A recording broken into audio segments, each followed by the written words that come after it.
Good evening, everyone. I hope everyone is doing well. Everyone is doing good. My name is Avibhav Mangal, and from Samagra IS, I am making this video. आज हम deal करेंगे UK PCS 2026 की strategy के बारे में कि किस तरीके से इस पेपर को हम सारी स्टेजेस के अक्रॉस देख सकते हैं, इसके बारे में प्रिपेयर कर सकते हैं। ये सारी की सारी इस वीडियो के अंदर चीज़ें देखी जाएंगी।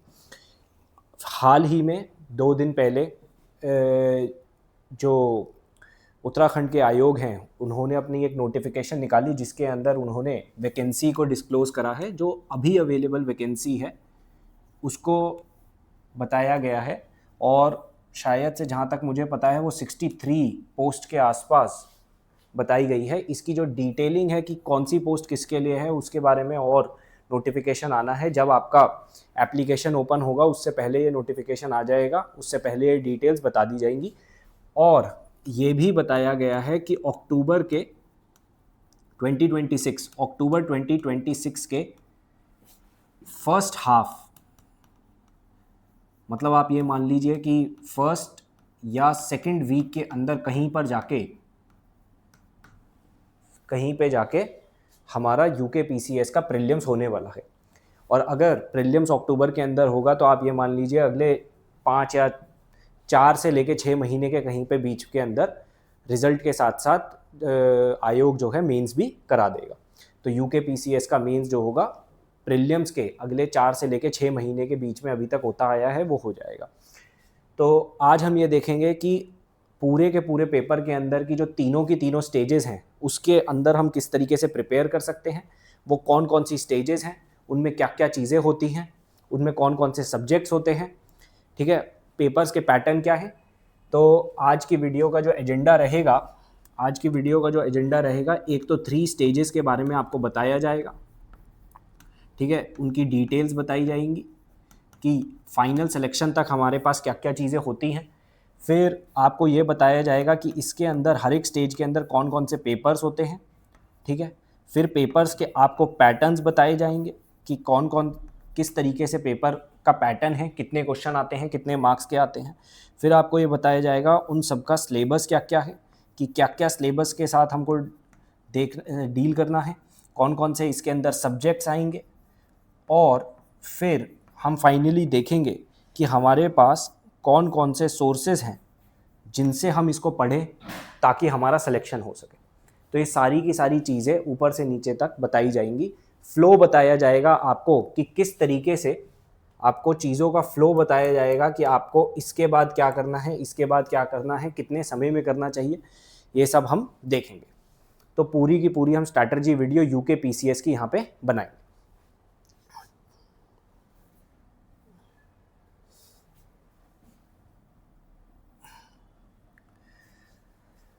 सबसे पहले हम ये देखते हैं कि 3 स्टेजेस कौन सी है जो इस पेपर में हमारे को फेस करनी है। 3 स्टेजेस कौन सी हैं जो इस पेपर के अंदर हमको फेस करनी है। सबसे पहली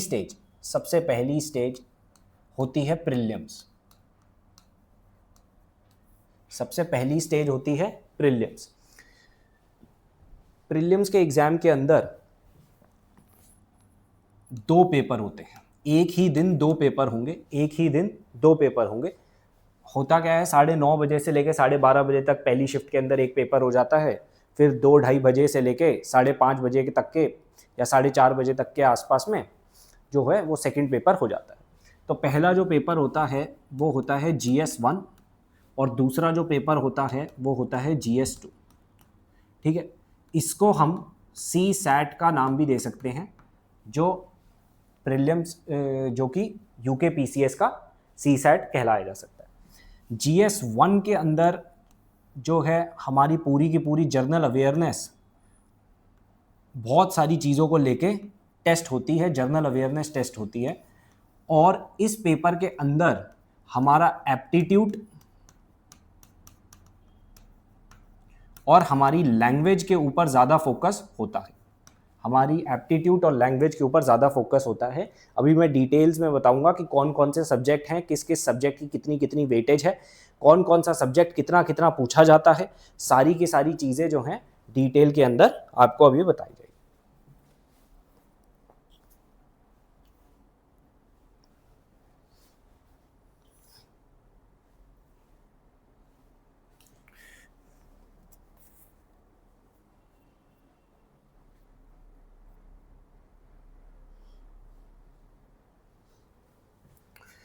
फिर सेकंड स्टेज के अंदर आप ये देखिए कि आपका मेंस होता है। मेंस के अंदर हमारे पास जो सबसे पहला पेपर होता है वो होता है एस्से का, ठीक है। फिर हमारे पास एक पेपर है जर्नल हिंदी का। फिर हमारे पास पेपर है GS 1 का। फिर पेपर है GS 2 का। फिर पेपर है GS 3 का। फिर पेपर है GS 4 का। फिर GS 5 का पेपर है जिसको हम उत्तराखंड का पहला पेपर भी कहते हैं, और एक होता है GS 6 का पेपर जिसको हम उत्तराखंड का सेकंड पेपर भी कहते हैं। तो ये हो गई हमारी सारी की सारी रिटन स्टेज। थर्ड स्टेज जो इसके अंदर होती है, जो सेलेक्ट होंगे मेंस के थ्रू, उनका एक होगा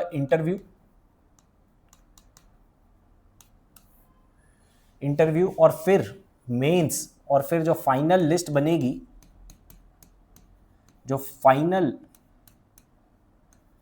बनेगी, वो मेंस प्लस इंटरव्यू के मार्क्स को जोड़ के बनेगी। प्रीलिम्स आपको क्वालिफाई करना पड़ेगा तभी आप मेंस लिख सकते हो। उसके बाद जाके आप मेंस देंगे, मेंस के अंदर आपकी कट ऑफ अगर क्लियर होगी तो आपको कॉल आएगा, जिसको फिर आप इंटरव्यू के अंदर जाएंगे। उसके अंदर आपके जितने भी मार्क्स आएंगे वो सब मिला के, और मेंस के अंदर जो भी आपके मार्क्स हैं वो सब मिला के जो आपके मार्क्स बनेंगे, वो सब जो होगा फाइनल आपकी लिस्ट को डिसाइड करेगा कि आपकी रैंक कितनी आई है, आप सेलेक्ट हुए हैं या नहीं हुए हैं। तो इस तरीके से सब कुछ चलता है। तो ये होती है मोटी मोटी 3 स्टेजेस, इनका मैंने इंट्रोडक्शन दे दिया है। अब हम एक एक स्टेज को डिटेल के अंदर देखेंगे कि हर एक स्टेज के अंदर कितने मार्क्स का पेपर है, उसका पैटर्न क्या है, उसके अंदर क्वेश्चंस के मार्क्स पर क्वेश्चन कितने मार्क्स हैं, उसके अंदर नेगेटिव मार्किंग है या नहीं है, आपका क्वालिफिकेशन पेपर है या नहीं है। तो ये सारी चीज़ें अब हम देखते हैं। तो सबसे पहले आप देखिए कि हमारे पास एक चीज़ है जिसका नाम है प्रीलिम्स के अंदर जो हमारे पास GS 1 का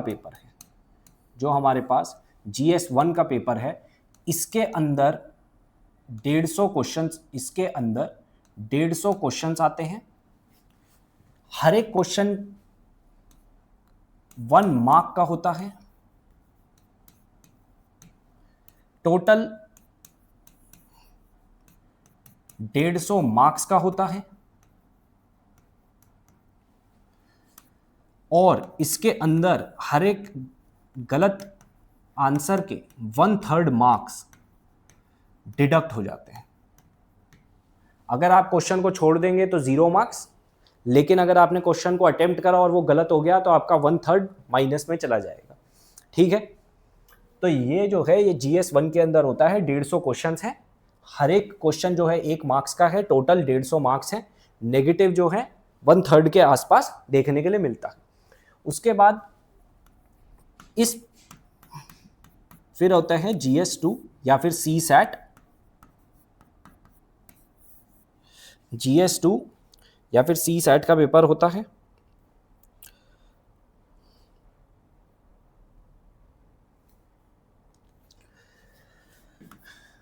इसके अंदर 100 क्वेश्चंस आते हैं।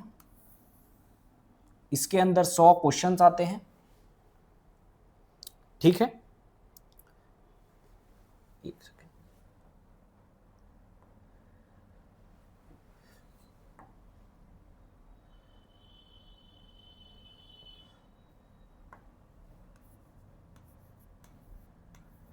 इसके अंदर 100 क्वेश्चंस आते हैं। ये 150 मार्क्स का होता है। हर एक क्वेश्चन की 1.5 मार्क्स पर क्वेश्चन होता है। हर एक क्वेश्चन 1.5 मार्क्स का होता है, और इसके अंदर 1/4 नेगेटिव होती है, कि 1/4 मार्क्स जो है नेगेटिव हो सकते हैं अगर आपने गलत दिया। तो ये है कि टोटल इतने इतने क्वेश्चंस हैं, इतने इतने मार्क्स हैं, हर एक क्वेश्चन के अंदर इतने मार्क्स का होता है। इसका नेगेटिव 1/4 है कि आपने अलग गलत करा। इसके अंदर आपको मिनिमम 33% मार्क्स लेकर आने हैं। 33% मार्क्स फॉर क्वालिफिकेशन। मतलब अगर आपके 50 मार्क्स आए हैं इसके अंदर, जो कि कितना बन जाएगा 133 हो जाएगा 50 मार्क्स। अगर आपके लगभग 50 मार्क्स आए हैं जर्नल एप्टीट्यूड के पेपर के अंदर सीसैट के अंदर, तो इसका मतलब यह है कि आपका सीसैट क्लियर है। अगर आपके 50 मार्क्स नहीं आएंगे तो आपका पेपर 1 भी चेक नहीं होता, पेपर 1 के भी मार्क्स नहीं आते। तो आपको पहले होता पेपर उसी दिन के सेकंड शिफ्ट में जर्नल एप्टीट्यूड है, लेकिन चेक पहले ये होता है अगर आपके 33% मार्क्स होते हैं तभी आपका पेपर 1 चेक होता है, तभी पेपर 1 के मार्क्स भी आएंगे आपके।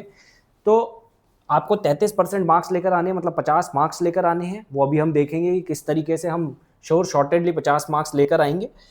और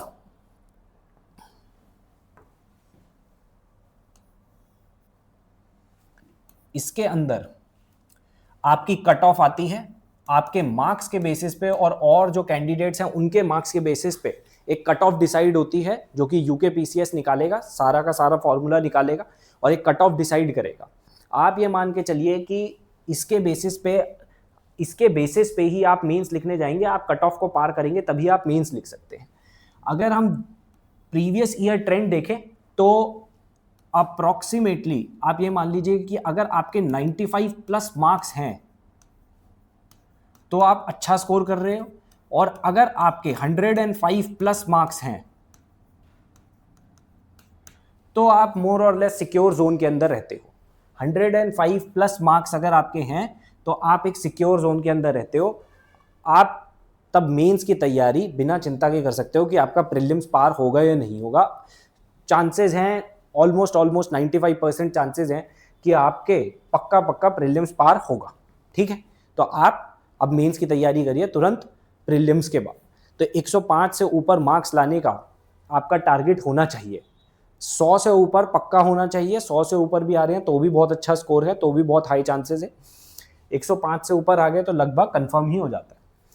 तो आप समझ गए हैं यहाँ तक कि प्रीलिम्स के अंदर हमारे पास पैटर्न ये होता है कि इस तरीके से पेपर लिए जाते हैं।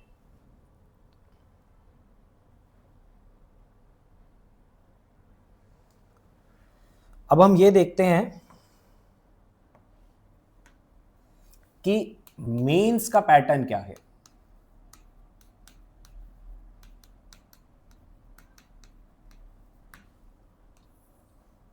मेंस का पैटर्न देखिए, मेंस का पैटर्न, इसके अंदर एक जर्नल हिंदी का पेपर होता है,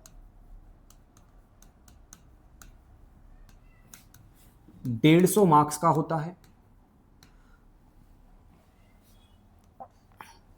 जिसके अंदर कुछ सेक्शंस होते हैं। अभी हम देखेंगे कि कौन कौन से सेक्शंस होते हैं, जिसके अंदर मिनिमम आपको 35% मार्क्स लेकर आने होते हैं। मिनिमम क्वालिफिकेशन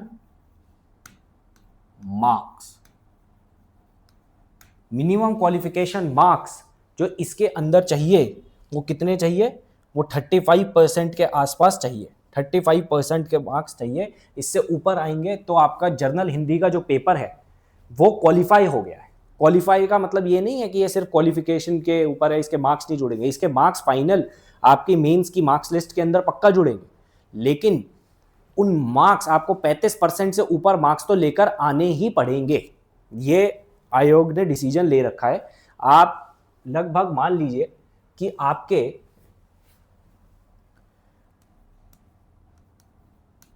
55 मार्क्स से ऊपर आने चाहिए, 55 मार्क्स से ऊपर आने चाहिए हिंदी के अंदर, तभी हिंदी का पेपर आपने क्वालिफाई कर लिया। आपने अगर हिंदी का पेपर क्वालिफाई कर लिया है तो अब आपके बाकी पेपर चेक होंगे। आप कट ऑफ क्लियर कर चुके हो हिंदी की, ठीक है, उसके ऊपर बाय चांस आपके 80 मार्क्स आए हैं 150 में से, तो 80 मार्क्स जुड़ जाएंगे आपके। लेकिन अगर आपके 45 मार्क्स आए हैं तो आपने तो कट ऑफ ही क्लियर नहीं करा है, तो ये नहीं होगा, 80 जोड़ा जाएगा।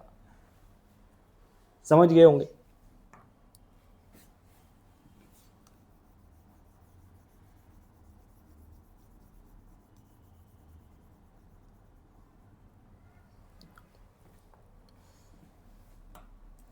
ठीक है, अब हम दूसरा देखते हैं। एसे। एसे के अंदर 3 सेक्शंस आते हैं, कौन कौन से होंगे अभी हम देखेंगे।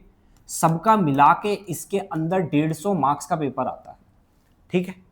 सब कुछ मिला के 150 मार्क्स का पेपर आता है एसे के अंदर। फिर हमारे पास GS1 आ जाता है। GS1 इसके अंदर आप ये मान लीजिए हिस्ट्री है, ज्योग्राफी है, इसके अंदर सोसाइटी है, जो नेशनल लेवल के ऊपर चल रही है। ये इंडिया लेवल के ऊपर की बात कर रहे हैं, इंडिया के ऊपर पेस्ट होता है ये पेपर, और ये लगभग 200 मार्क्स के आसपास का 200 मार्क्स का पेपर होता है, और ये 200 मार्क्स का पेपर होता है, ठीक है। GS2 इसके अंदर पॉलिटी है, गवर्नेंस है,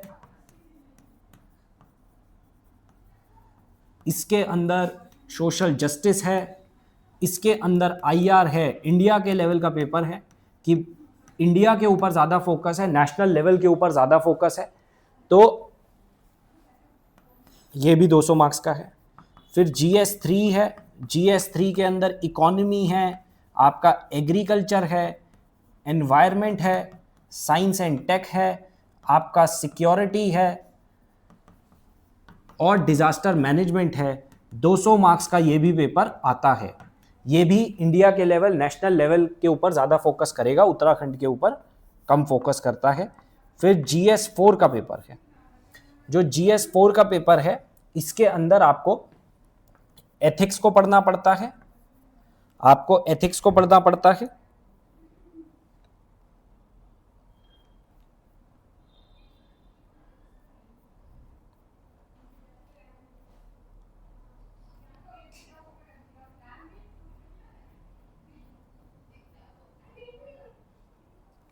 मैं इनका सिलेबस ही खोल लेता हूँ, एग्जैक्ट सिलेबस।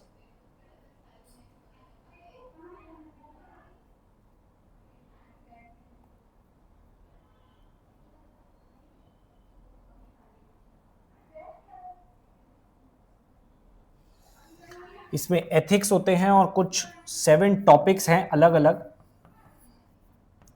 और इसके अंदर केस स्टडी है जो आपको सॉल्व करनी पड़ती है। एकदम UPSC के पैटर्न पे ये पेपर चलता है, और ये GS4 का पेपर है। फिर इसके बाद हमारे पास GS5 का पेपर है। GS5 का पेपर उत्तराखंड के ऊपर आता है। GS5 का पेपर उत्तराखंड के ऊपर आता है। इसके ऊपर ज़्यादातर हिस्ट्री उत्तराखंड के ऊपर आता है। इसके ऊपर हिस्ट्री देखा जाता है, इसके ऊपर उनका आर्ट एंड कल्चर देखा जाता है, इसके अंदर उत्तराखंड की सोसाइटी को देखा जाता है, इसके अंदर पॉलिटिकल सिस्टम को देखा जाता है। ये सारी चीज़ों के बारे में ज़्यादा फोकस होता है इस पेपर के अंदर। ये भी 200 मार्क्स का पेपर है, ठीक है।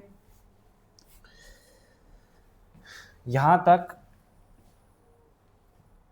सब कुछ क्लियर। एक पेपर और, वो है GS6 का पेपर, जो भी उत्तराखंड का पेपर है। उत्तराखंड के पेपर के अंदर ज्योग्राफी आता है थोड़ा सा, इसके अंदर ज्योग्राफी के साथ टूरिज्म आ जाता है, इसके अंदर इकोनॉमी आ जाता है, इसके अंदर एनवायरनमेंट आ जाता है, इसके अंदर डिजास्टर मैनेजमेंट आ जाता है, जो उत्तराखंड के लेवल पे देखना होता है। 200 मार्क्स का ये भी होता है, तो 200 मार्क्स का ये भी होता है। ये सारे के सारे पेपरों के पैटर्न हैं। अभी मैं एक एक पेपर के अंदर क्या क्या एग्जैक्टली आता है, कौन से सब्जेक्ट की कितनी वेटेज है, इनका क्या पैटर्न रहेगा, उन सब के बारे में मैं डिटेल्स के अंदर आपको बताऊंगा, ठीक। यहां तक सब क्लियर होगा, मैं आशा करता हूं।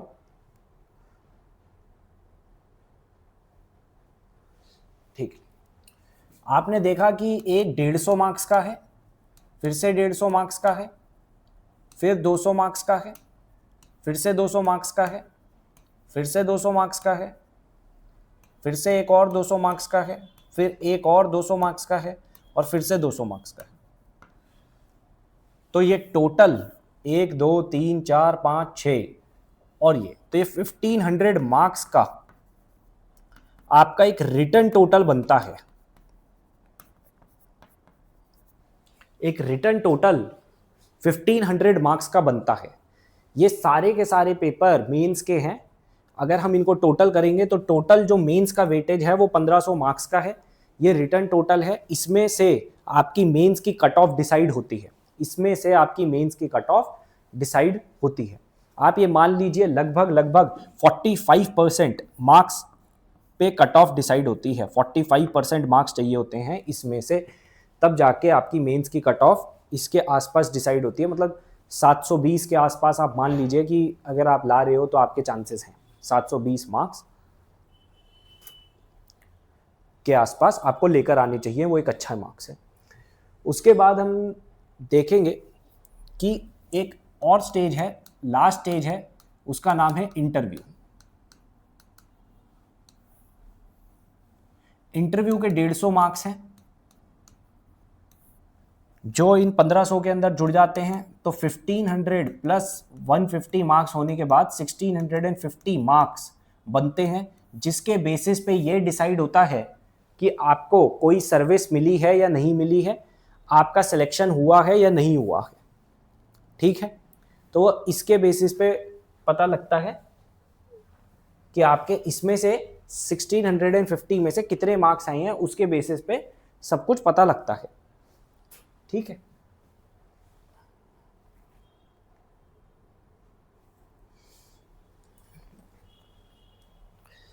ये हो गया है सारे के सारे पेपरों का पैटर्न। अब हम प्रीलिम्स के अंदर डिटेल के अंदर देखते हैं कि प्रीलिम्स के अंदर क्या होता है, या फिर प्रीलिम्स के अंदर कौन कौन से सब्जेक्ट आएंगे, या प्रीलिम्स के अंदर कौन कौन से चीज़ें आती हैं।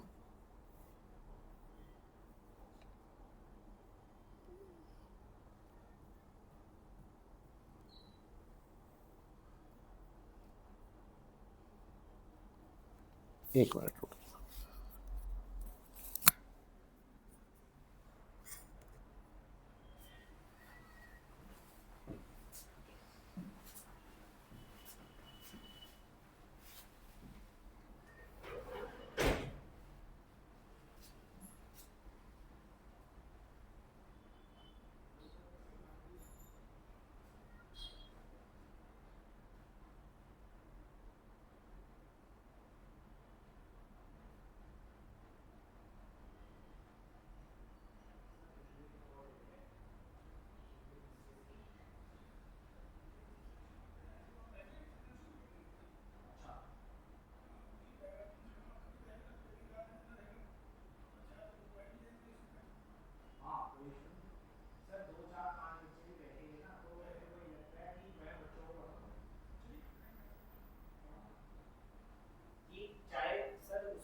हेलो,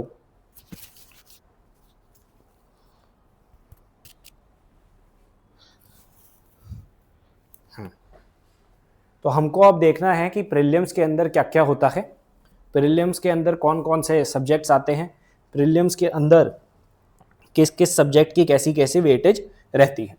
सबसे पहले हम GS1 को देखते हैं, क्योंकि वही हमारा सबसे उसी से डिसाइड होगा कि आप प्रीलिम्स पार कर रहे हो या नहीं कर रहे हो। जर्नल एप्टीट्यूड भी इंपॉर्टेंट है, लेकिन वो तो क्वालिफिकेशन है, क्वालिफाइंग है नेचर में। तो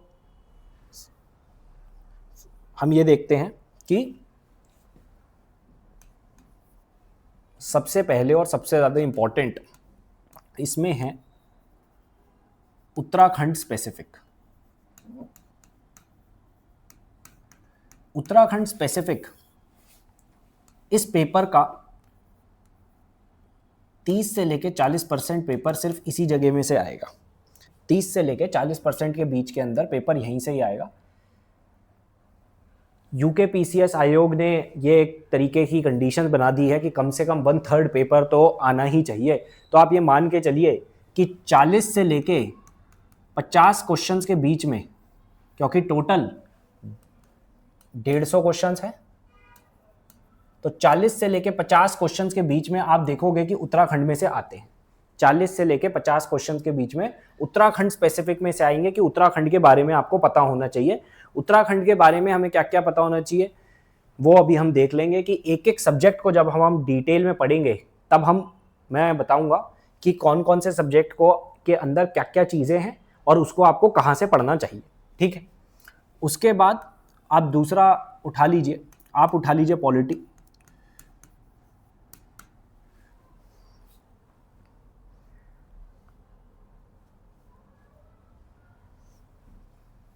आप उठा लीजिए पॉलिटी। अप्रॉक्सीमेटली 15% पेपर जो है पॉलिटी के अंदर से आता है। लगभग आप ये मान लीजिए 12 से लेके 13 क्वेश्चंस के आसपास जो होते हैं वो पॉलिटी के अंदर से आते हैं। ठीक है, यहाँ पे फिर आप मान लीजिए जर्नल साइंस होता है। जर्नल साइंस भी आप 15% के आसपास मान लीजिए, और वो भी अराउंड 15 से लेके 20 क्वेश्चंस जो होते हैं जर्नल साइंस, मतलब बायोलॉजी, फिजिक्स, केमिस्ट्री और भी जो करंट अफेयर के अंदर थोड़ी बहुत साइंस रही होगी जो आजकल काफ़ी ज़्यादा चल रही है।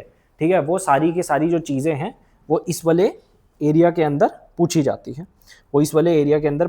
हैं, फिर आप देख लीजिए कि हिस्ट्री होती है, जिसको हम क्या बोलते हैं, नेशनल हिस्ट्री बोला जाता है। नेशनल लेवल पे हमारी हिस्ट्री कैसे रही है उसको देखा जाएगा, और ये भी अराउंड 15% के आसपास जो है यही बना देगा। और यहाँ से भी अगर आप क्वेश्चंस देखोगे तो आपके 12 से लेके 15 क्वेश्चंस के आसपास आपके इस वाले रीजन में से आते हैं। ठीक है, फिर आप ज्योग्राफी चलिए। ज्योग्राफी के अंदर से आप देखोगे कि 10% के आसपास पूछा जाता है, और इसके अंदर भी अप्रॉक्सीमेटली आप ये ले लीजिए कि 10 से लेके 12 क्वेश्चंस के आसपास ज्योग्राफी में से आ जाते हैं। देखिए बच्चे ये सोच रहे होंगे सर आप यहाँ पे 15% लिख रहे हो और सर फिर आप क्वेश्चंस इतने बता रहे हो। देखिए ये जो 10-15% मैं लिख रहा हूँ ये नंबर ऑफ क्वेश्चंस ये हैं जो आजकल ट्रेंड के अंदर आ रहे हैं, लेकिन जो ये मैं परसेंटेज लिख रहा हूँ ये मैक्सिमम है कि ऐसा भी हो सकता है कि पेपर के अंदर 15% क्वेश्चंस जो है पूरे के पूरे पॉलिटी में से आ जाए। ठीक है, कुछ क्वेश्चंस ऐसे भी होते हैं जो डायरेक्टली पॉलिटी के नहीं होते, लेकिन पॉलिटी को यूज करके हम उसको सॉल्व कर लेते हैं, या फिर हमने कहीं पे सुना होता है पॉलिटी के अंदर कोई वर्ड या फिर कोई चीज और वो कोई और सब्जेक्ट का क्वेश्चन होता है, वहां से हम उसको यूज कर लेते हैं। जैसे इकोनॉमी कभी कभी पॉलिटी के साथ आ जाती है, पॉलिटी कभी कभी हिस्ट्री के अंदर थोड़ा बहुत पॉलिटी का कुछ एरिया जो है नेशनल फ्रीडम मूवमेंट के अंदर यूज हो जाता है। तो इसलिए ये परसेंटेज ऐसी लिखे जा रही है, क्वेश्चंस ऐसे लिखे जा रहे हैं। आप क्वेश्चनों के ऊपर ज्यादा फोकस करिएगा कि 50 क्वेश्चन हमारे, लगभग 50 क्वेश्चन हमारे उत्तराखंड से और बाकी के क्वेश्चंस यहाँ से इस तरीके से आ रहे हैं। ठीक है,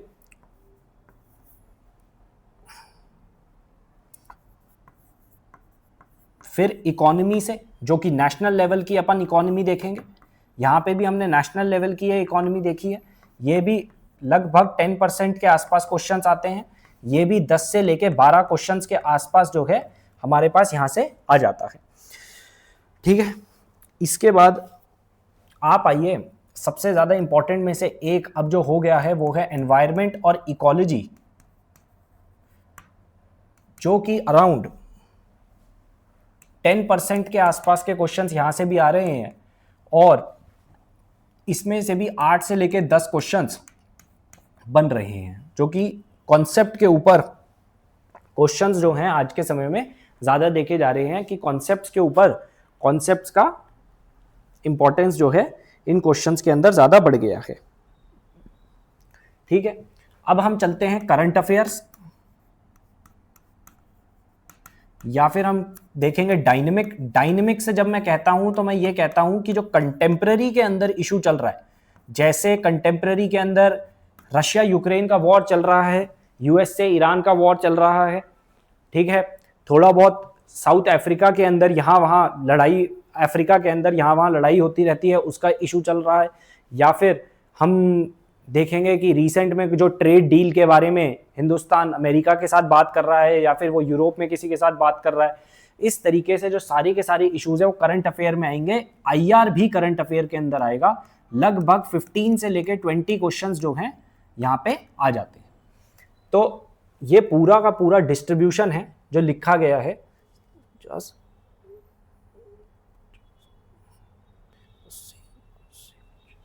बिल्कुल 150 क्वेश्चंस का आपको मैंने डिस्ट्रीब्यूशन दे दिया है कि ये सब्जेक्ट्स जो हैं हमारे प्रीलिम्स के GS1 के लिए इंपॉर्टेंट है।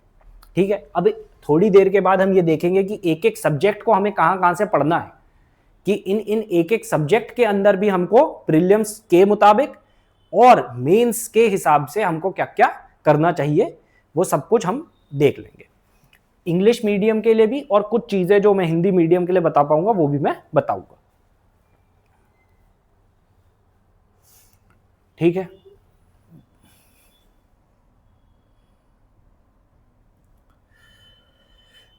इसके बाद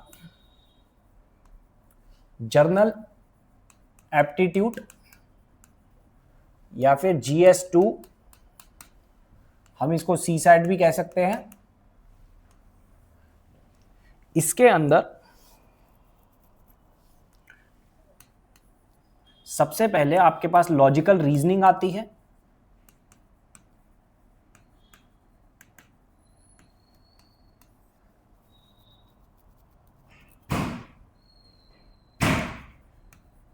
मेंटल एबिलिटी टेस्टिंग होती है,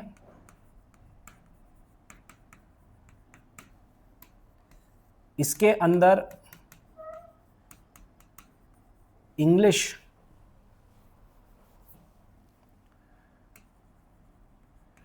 comprehension, Hindi up to class 10th,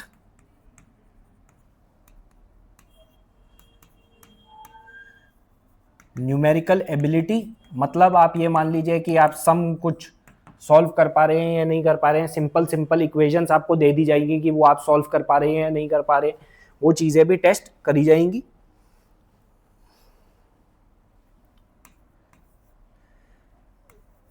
quant का मतलब ये है परसेंटेजेस, प्रॉफिट लॉस, ऐसी कुछ बहुत सारी चीज़ें, सिंपल इंटरेस्ट, ये छोटी छोटी जो चीज़ें होंगी वो इसके अंदर पूछ ली जाएंगी। और एक जो चीज़ है वो है कम्युनिकेशन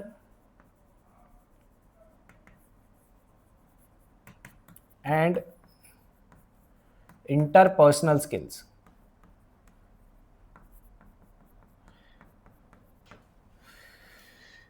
ये सारी की सारी जो चीज़ें हैं हमारे पास GS2 के अंदर पूछी जाती है।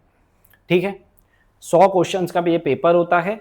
लगभग आप ये मान लीजिए कि हिंदी का एक मोर और लेस फिक्स सा है कि 10 से लेके 15 क्वेश्चंस जो हैं वो हिंदी के आते ही आते हैं। ठीक है, टोटल 100 क्वेश्चंस का पेपर है। इतने क्वेश्चंस इसके अंदर हिंदी के आ ही जाते हैं। मुहावरे पूछ लेते हैं या फिर उपसर्ग पूछ लेते हैं, ऐसे करके बहुत सारी जो चीज़ें हैं पूछ लेते हैं। प्रीफिक्स सफिक्स पूछ लेंगे, आपको कोई चीज़ हिंदी के अंदर देंगे वाक्य, उसका मतलब पूछ लेंगे कि वो क्या बोलना चाह रहा है वाक्य, ऐसे करके हिंदी के पूछे जाते हैं क्वेश्चन। अब हम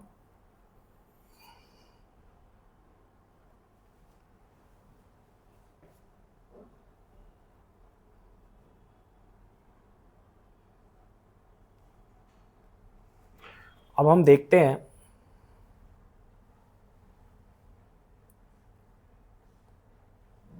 सोर्सेस।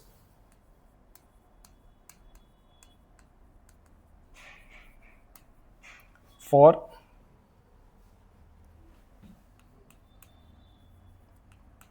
प्रीलिम्स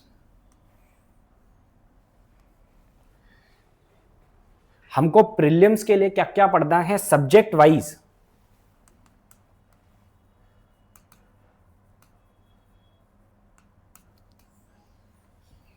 वो हम बता देते हैं।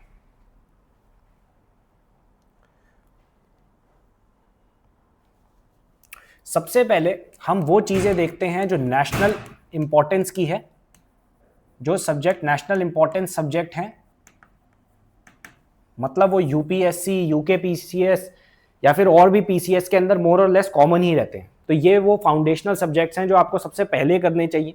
अगर आप ये सबसे पहले कर लोगे तो ये होगा कि आपके सिलेबस का बहुत बड़ा पार्ट, लगभग 90% पार्ट या 80% पार्ट जो है वो कंप्लीट हो जाएगा।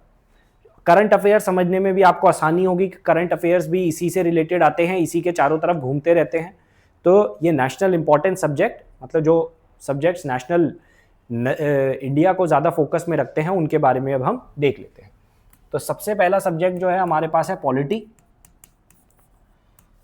आप सबने नाम सुना होगा एक बुक का, और अगर नहीं सुना है तो भी कोई बात नहीं, अब सुन लीजिए कि लक्ष्मीकांत एक बुक है जो कि पॉलिटी की सबसे ज़्यादा इंपॉर्टेंट बुक में से है।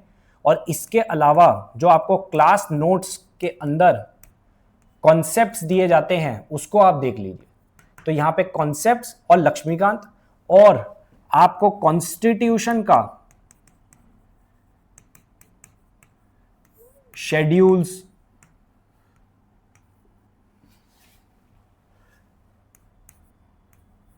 पार्ट्स,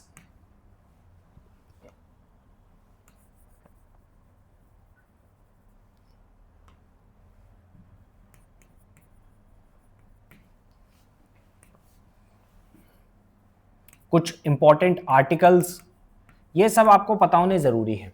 अगर आपको इतना पता है तो आप आसानी से इसको कर लेंगे। इसके अलावा आप एक चीज़ और कर सकते हैं, आप PYQ कर सकते हैं यूकेपीसीएस के, जो आपको किसी भी बुक के अंदर मिल जाएगा या फिर आपको घटना चक्र के अंदर भी मिल सकता है। और क्लास के अंदर भी इनको कराया जाता है, जैसे ही टॉपिक डील होता है वैसे ही ये जो प्रीवियस ईयर क्वेश्चंस होते हैं यूकेपीसीएस के, वो करा दिए जाते हैं। और साथ ही साथ में आप यूपीपीसीएस के भी कुछ PYQ देख सकते हो घटना चक्र में से, या फिर वो क्लास के अंदर भी होंगे ही। और यूपीएससी के भी आप PYQ देख सकते हो, वो भी क्लास के अंदर डील होंगे, लेकिन इन सब के लिए आप कोई बुक भी परचेज कर सकते हो। तो पॉलिटी के अंदर आप ये करिए कि पॉलिटी के अंदर आप ये सारी की सारी चीज़ें करेंगे। अगर लगभग पॉलिटी को कंप्लीट करने में 3 से लेकर 4 महीने के आसपास का समय लगता है, लेकिन आप ये मत समझिए कि इस दौरान हम सिर्फ और सिर्फ पॉलिटी ही पढ़ेंगे, ऐसा नहीं होगा। पॉलिटी के साथ 1-2 सब्जेक्ट और भी चलेंगे, मतलब पॉलिटी भी कंप्लीट होता रहेगा, उसके साथ साथ हो सकता है इकोनॉमी, हिस्ट्री या ज्योग्राफी वो वाला सब्जेक्ट भी कंप्लीट होता रहे, या साइंस एंड टेक भी कंप्लीट होता रहे। तो पॉलिटी के लिए लगभग इतना टाइम लगेगा। और ये 4 जो चीज़ें हैं आपको ये करनी है। अगर आपने कर रखी है तो आपके कॉन्सेप्ट्स एकदम ठीक हैं। इसके बाद आपका सिर्फ और सिर्फ एक चीज़ रह जाती है, वो है टेस्ट और फुल लेंथ टेस्ट। टेस्ट मतलब एक टॉपिक वाइज टेस्ट या सब्जेक्ट वाइज टेस्ट, या फिर एक चैप्टर का टेस्ट, या फिर कई सारे चैप्टर का टेस्ट, यूनिट का टेस्ट, ठीक है। और साथ ही साथ में फुल लेंथ टेस्ट। ये टेस्ट हम कोचिंग के अंदर हर एक सैटरडे को एक बार ही हमारे यहाँ पे टेस्ट कंडक्ट होता ही है। जो हमने पढ़ाया हुआ होता है उस वीक के अंदर, वो सारे के सारे सब्जेक्ट का एक छोटा सा टेस्ट आप लोगों को दे दिया जाता है, जिससे आपको ये पता रहे कि भाई मैंने इतनी पढ़ाई करी है, उनमें से कितनी मैंने रिटेन कर ली है, और इतनी मेरी इफेक्टिवनेस है, इतनी मेरी एक्यूरेसी है। ये सारी की सारी जो चीज़ें हैं चलती रहती है। अब नेक्स्ट सब्जेक्ट की तरफ चलते हैं, नेशनल इंपॉर्टेंस के।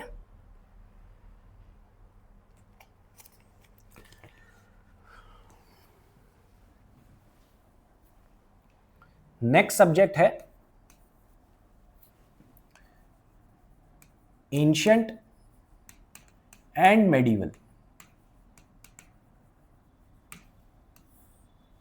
Ancient and medieval history of India.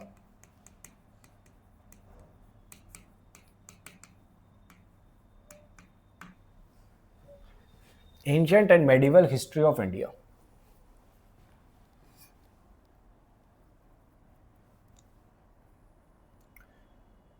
देखिए इस सब्जेक्ट के अंदर ये बहुत बड़ा सब्जेक्ट है, ये बहुत ही ज़्यादा लेंदी सब्जेक्ट है। इसके अंदर याद करने का ज़्यादा है, समझने का कम है, लेकिन फिर भी क्लासेस के अंदर इसको समझाने की पूरी कोशिश करी जाती है ताकि आपको याद करने में आसानी हो जाए, आपको याद करने में इतनी डिफिकल्टी ना रहे। इस एरिया में से अगर हिस्ट्री में से मैं मान के चलूं कि 15 क्वेश्चंस आते हैं, तो आप ये मान लीजिए कि 7 से 8 क्वेश्चंस जो हैं वो एंशिएंट और मेडिवल में से आते हैं। ठीक है, तो एंशिएंट और मेडिवल के लिए एक बुक आती है जिसका नाम है लूसेंट जीके। आप इसको रेफरेंस बुक की तरीके से अपने पास रख सकते हैं। रेफरेंस बुक का क्या मतलब है? रेफरेंस बुक का यह मतलब है कि क्लासेस के अंदर आपको कॉन्सेप्ट या फिर सारी की सारी डिटेल्स दे दी जाएंगी, फिर आपको यह बोल दिया जाएगा कि आप घर पे जाके होमवर्क के तौर पे लूसेंट पढ़ लीजिए। ठीक है, लूसेंट पढ़ लीजिए। अगर लूसेंट में कोई एक्स्ट्रा चीज होगी तो आप अपने कॉन्सेप्ट या फिर नोट्स के अंदर इसको ऐड कर लीजिएगा। ठीक है, इसके अंदर आप ऐड कर लीजिएगा तो आपके जो नोट्स होंगे वो अपने आप में पूरे होने लग जाएंगे, धीरे धीरे पूरे हो जाएंगे। क्योंकि एंशिएंट और मेडिवल हिस्ट्री के अंदर चीजों का कोई अंत तो है नहीं, इतिहास का कोई अंत है नहीं, कहीं ना कहीं से और 2, 4, 5 फैक्ट्स आ ही जाएंगे। हमने देख ही लिया है कि इसकी वेटेज सिर्फ और सिर्फ 7-8 क्वेश्चंस की है, ज्यादा से ज्यादा हो गया तो 10 क्वेश्चंस की वेटेज है। अगर आप क्लासेस के भी नोट्स पढ़ के जाएंगे तो भी मैं ये कह सकता हूं कि अगर 10 क्वेश्चंस आ रहे हैं, मैक्सिमम से मैक्सिमम अगर 10 क्वेश्चंस आ रहे हैं तो उसमें से आप 6 से लेकर 7 क्वेश्चंस पक्का ठीक कर दोगे। तो इतना तो पहले ही आपका बेस बना के रख रखा है। 100% पेपर हमें भी सॉल्व नहीं करना, लेकिन जितना हम करें रिस्पेक्टेबल पेपर सॉल्व होना चाहिए, उससे बहुत ज्यादा पेपर जो है नोट्स के अंदर, कंटेंट जो है नोट्स के अंदर कवर हो जाता है।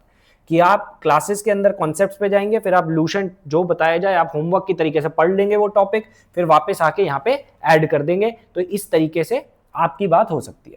इसके अलावा भी अगर किसी को और ज्यादा पढ़ना है तो आर.एस. शर्मा जो कि ओल्ड एनसीईआरटी आती हैं, आर.एस. शर्मा जी की ओल्ड एनसीईआरटी जो आती हैं वो यहां पे पढ़ सकते हैं, ये एंशिएंट के लिए आती हैं, ये एंशिएंट के लिए सफिशिएंट है। ओके, सही है, इतनी चीजें आपको पता होनी चाहिए। उसके बाद अगर आपको अपने और टेस्ट करना है तो आप PYQ करेंगे।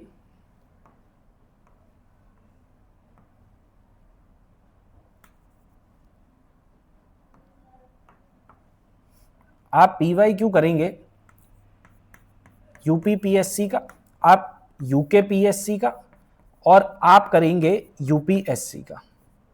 ये तीनों के तीनों आपने अगर PYQ कर लिए तो आपको समझ में आ जाएगा कि आप कितना सारा कंटेंट लेके बैठ रखे हो। क्योंकि इस क्वेश्चन जो कंटेंट पढ़ाया जाएगा और लूसेंट के अंदर से अप्रोक्सीमेटली 70 to 80% से भी ज्यादा क्वेश्चंस आपके पक्का हो जाएंगे यहाँ पे, जो एक बहुत बड़ा नंबर है।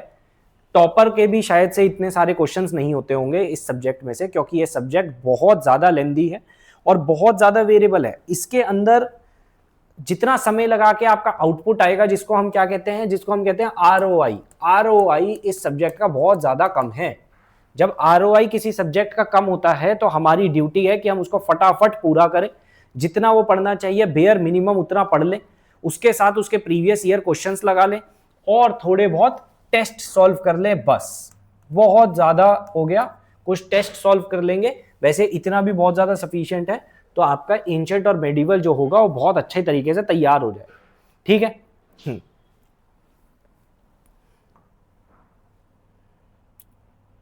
इसके बाद हम नेक्स्ट पे चलते हैं, मॉडर्न हिस्ट्री पे चलते हैं। देखिए,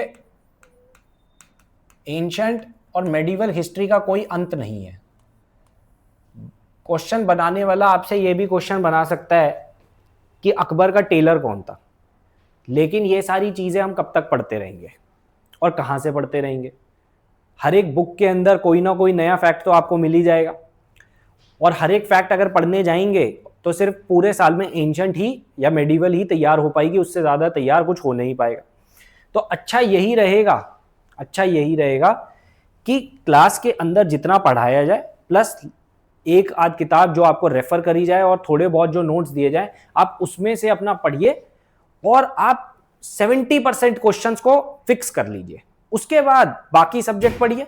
जब वो पूरे हो जाएं, वो एक लेवल तक पहुंच जाएं, फिर आप आगे चल के फिर से एंशिएंट को थोड़ा सा और वैल्यू ऐड कर सकते हैं, उसके अंदर और पढ़ सकते हैं। तो पहला फोकस ये रहना चाहिए कि हम हर एक सब्जेक्ट को एक बराबरी की स्ट्रेंथ तक लेकर आए, सारे सब्जेक्ट्स बराबर हों, कि हर एक सब्जेक्ट के अंदर से, देखिए जब 150 क्वेश्चंस किसी पेपर के अंदर आते हैं, 150 क्वेश्चंस किसी सब्जेक्ट के अंदर आ रहे हैं, तो आप ये मान के चलिए कि 90 क्वेश्चंस जो यहां पर होंगे वो इजी होंगे। 90 क्वेश्चंस इजी हैं, 90 क्वेश्चंस इजी हैं। मतलब ये तो लो हैंगिंग फ्रूट है, लो हैंगिंग फ्रूट है। अगर पेड़ है तो पेड़ के अंदर नीचे वाले फ्रूट्स हैं ये 90 क्वेश्चंस, और ये सारे के सारे यहीं पर ही हैं। आधे से ज्यादा पेपर जो है वो आप आसानी से सॉल्व कर सकते हो अगर आपने सारे के सारे सब्जेक्ट्स को रिस्पेक्टफुली पढ़ रखा है, सारे के सारे सब्जेक्ट्स आपने कवर कर रखे हैं, तो आप ये आराम से कर लो। उसके बाद 30 से 40 क्वेश्चंस जो होते हैं वो होते हैं मीडियम लेवल के। मतलब आपको एक रेफरेंस बुक और लगानी पड़ रही है, या फिर आपको करंट अफेयर्स और ज्यादा गहराइयों से पढ़ना पड़ रहा है, आपने बहुत ज्यादा रिवीजन्स करे हैं तब जाके कुछ हुआ है ये चीज। और 20 क्वेश्चंस ऐसे होते हैं जो मान के चलते हैं बहुत ही ज्यादा हार्ड हैं, बच्चे को ये वाले क्वेश्चंस वो कभी आयोग खुद भी नहीं चाहेगा कि बच्चे वो कट ऑफ डिसाइड नहीं करेंगे क्वेश्चन। ये 20 क्वेश्चंस कट ऑफ डिसाइड नहीं करेंगे। Easy questions plus 20-30% of medium questions will decide कि कट ऑफ कितनी आई है। अगर इजी क्वेश्चंस कम हो जाएंगे तो कट ऑफ भी कम हो जाएगी, क्योंकि मीडियम इजी क्वेश्चंस और मीडियम क्वेश्चंस दोनों ही मिलकर कट ऑफ डिसाइड करेंगे। हार्ड क्वेश्चंस अगर पेपर के अंदर आए वो सबके लिए हार्ड है। अगर आपने सारी की सारी प्रोसेस को कंप्लीट कर रखा है तो इसका मतलब ये है कि आपने इजी क्वेश्चंस पक्का कवर कर रखे हैं। अगर आपने क्लासेस ढंग से देख रखी हैं, आपने नोट्स ढंग से पढ़ रखे हैं, जो बताया गया वो आपने ढंग से कर रखा है, तो आपने इजी क्वेश्चंस कवर कर लिए। अगर आपने इजी क्वेश्चंस कवर कर लिए हैं तो आप कट ऑफ के बहुत पास रहेंगे। आप अगर कट ऑफ के आप ये मान लीजिए कि 10 और क्वेश्चंस मीडियम से अगर आपने कर दिए तो आप कट ऑफ पक्का क्लियर कर रहे होंगे। ठीक है, तो ये हो गया। मॉडर्न हिस्ट्री पे आ जाइए। अब मॉडर्न हिस्ट्री के बाद अगर हम देखें तो सबसे पहले मॉडर्न हिस्ट्री के अंदर वही है कि क्लासेस के अंदर आपको कुछ बताया जाएगा। ठीक है, आप क्लासेस के अंदर कुछ पढ़िए, वहां पे आपको कुछ कॉन्सेप्ट्स दिए जाएंगे, आपको एक क्रोनोलॉजी बताई जाएगी चीजों की कि ये वाली चीज इसके बाद हुई है, ये वाली चीज इसके बाद हुई है। गांधी जी अब आए हैं, फिर गांधी जी ने ऐसा सोचा, फिर गांधी जी ने ऐसा करा। सारी चीजें एक फ्लो के अंदर बनाई जाएगी, क्रोनोलॉजी बनाई जाएगी। ठीक है, इसके साथ आपको एक बुक पढ़नी है जिसका नाम है स्पेक्ट्रम। ये आपको होमवर्क दिया जाएगा टाइम एंड अगेन कि आप इधर से इधर पेजेस पे पढ़ लीजिए। ये 800 प्लस पेजेस की बुक है, तो आपको बार बार होमवर्क दिया जाएगा कि भाई आज के आप जाके 20 पेजेस पढ़ लीजिए, आज के जाके आप 20 पेजेस पढ़ लीजिए, बस आज का आपका काम इतना है। कल आप फिर से रिवाइज करके आइएगा जो आपको पढ़ाया गया है। बस आप 1 महीने के अंदर अंदर, 1-1.5 महीने के अंदर अंदर मॉडर्न हिस्ट्री के चैंपियन हो जाएंगे। मॉडर्न हिस्ट्री में से अप्रोक्सीमेटली आप ये मान लीजिए 8 क्वेश्चंस के आसपास, 8 से लेके 10 क्वेश्चंस के आसपास आ जाते हैं। ठीक है, तो ये स्पेक्ट्रम की आप किताब पढ़ लीजिए। ये अगर फिर भी आपका मन ना भरे कि भाई मैं तो थोड़ा सा और पढ़ूंगा, तो आप एनसीईआरटी पढ़ सकते हैं, न्यू वाली, क्योंकि उसके अंदर कुछ टर्म्स ऐसी हैं जो कभी कभी पूछ ली जाती है। डायग्राम कुछ ऐसे हैं जिसके नीचे कुछ पॉइंट लिख रखा होता है, वहां से आयोग या फिर यूपीएससी भी क्वेश्चंस बना देता है। तो ये एनसीईआरटी नई वाली आप पढ़ लीजिए। इसके बाद आप पीवाईक्यू को सॉल्व करिए। पीवाईक्यू के अंदर आप यूके पीसीएस का पीवाईक्यू घटना चक्र में से कर सकते हो, यूपी का पेपर कर सकते हो, और यूपीएससी के पेपर को आप सॉल्व कर सकते हो जब आपने ये सारे के सारे सॉल्व कर रखे होंगे। ठीक है, या फिर आप प्रीवियस ईयर हम लोग भी सॉल्व कराएंगे, तो आप ये मान लीजिए कि आपका पूरा पूरा जो मॉडर्न हिस्ट्री है वो सिक्योर हो गया है। इसके बाद आप टेस्ट लगा लीजिए और फुल लेंथ टेस्ट लगा लीजिए, more than sufficient. More than sufficient आपकी मॉडर्न हिस्ट्री के 90% सवाल पक्का हो जाएंगे। 90% सवाल आपके पक्का हो जाएंगे। ठीक है, यहां तक आपको समझ में आया? हिस्ट्री का आपको सब कुछ समझ में आ गया होगा।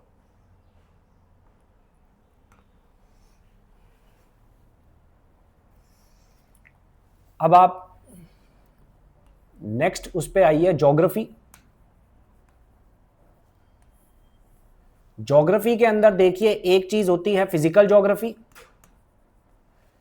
एक चीज है इंडियन ज्योग्राफी, एक चीज है इसके अंदर human geography,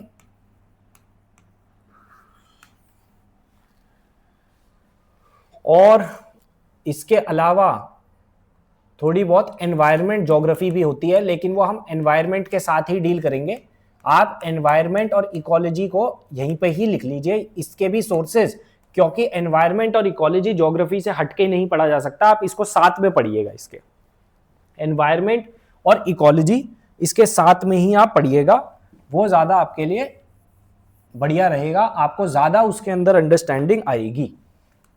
environment plus ecology वो इसके साथ ही पढ़ी जाएगी।